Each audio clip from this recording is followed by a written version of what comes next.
Hello guys, and welcome on our YouTube channel ExcelXam.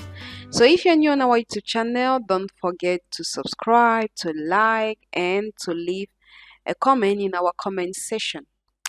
So today we are going to see how to create a lookup table, especially for those that have a good or a large piece of data. Okay, so let's assume you are working in a company and you find it very difficult to search, for example, the names of the employers attributed with their salaries.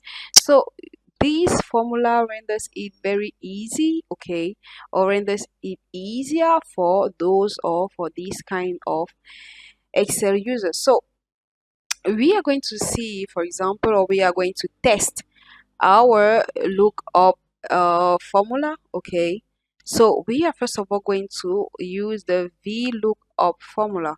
So it's just like an alternative to the lookup formula, so don't panic.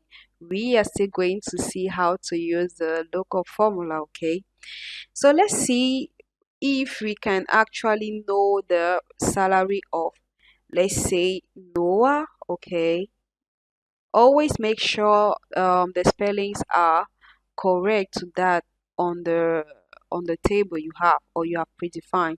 So in order to avoid this kind of problem or problems of or errors, okay, what you can do is that you can do as me, type all the first letters of the names of the employers.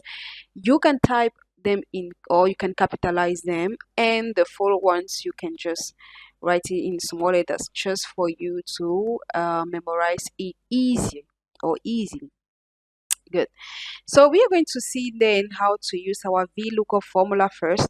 Okay, as I told you, we are still going to see how to use the lookup formula, so stay with us. So next, since you've typed the VLOOKUP formula, you're going then to select the name with which you need to determine, or you want to determine, the salary, and you are going to render all the values or all the columns and rows you've chosen to be absolute. Okay, so we are going to render the employer's name absolute as um, together with their rows. Okay, and then we are also going to render the salaries. Okay,